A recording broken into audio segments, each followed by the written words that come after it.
Hello and welcome to my channel, and this is part 2 of my Scratchboard, scratch card, whatever the hell you want to call it, bird or burb as we call it. Now this was supposed to be finished, but I haven't finished it for 2 reasons. One, I'm in pain. One, because my knee is completely screwed and it's really like messing with my brain, so I'm not wanting to do any kind of art. And 2, my hand's going numb. That's the MS. For whatever reason, I have no idea. Occasionally does it. It's kind of annoying. And when I'm using a sharp, pointy thing, I really don't want to use the sharp, pointy thing because I'm more likely, and have in the past, stabbed myself and needed band-aids. Many band-aids. And this thing is, like I said yesterday, really bloody sharp. It's and I just stabbed myself, but that's okay. It's like, no, this is the tungsten welding rod, which hubby tells me don't use the ones with the red tip on it because they are slightly radioactive, and so unless you want to look like the Hulk, I really wouldn't. But yeah, so now with this one, I did manage to get a bit of work done on the side of the bird, so at least he's not, I did do some on him, even though before my hand went like really numbness. The problem is I can't feel I've got like no perception of where my hand is, so it makes it even difficult to type, so I'm like typing with one finger. You know, reminds me when I first learned how to use a keyboard. It's like type, touch, tap, tap, tap. But, so, I do slow this down eventually, but I don't think people will, yeah, see right here, duh. And so this is like a minute, I think I did. So you can see how slow this is. It's not as slow as etching, don't get me wrong. Etching's really slow. But it's just me I add the highlights first.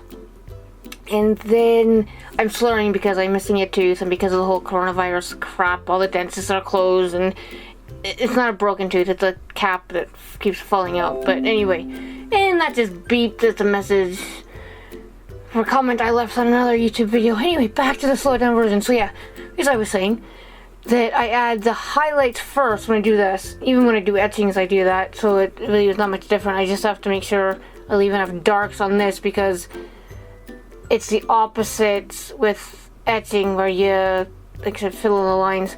But so add the highlights first, or the lightest part of the feather, right? So then blend out in the direction that the feathers go. At first, at least, you put the direction. Like, so if it's like on the left side, if you're looking at a screen, put the angle on the left, and vice versa on the right. Just so that the feathers look like they're laying in the right direction. That's the only thing you gotta try to remember when either doing this, etching, painting, even to a certain degree, depending on what you're painting with, I guess. And depending on how, you know, like I said, what you're using in the paper and so forth and so forth. So I sped this back up again because I really don't think people wanted an hour of that, which would take forever and be quite boring, especially I run out of things to talk about. This is maybe a bit fast, but like I said, it's like an hour and a half of like this.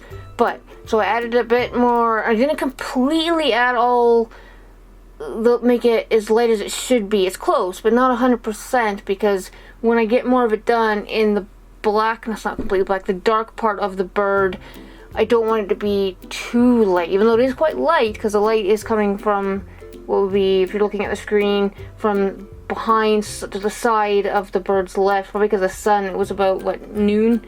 Just after noon when this photo was taken.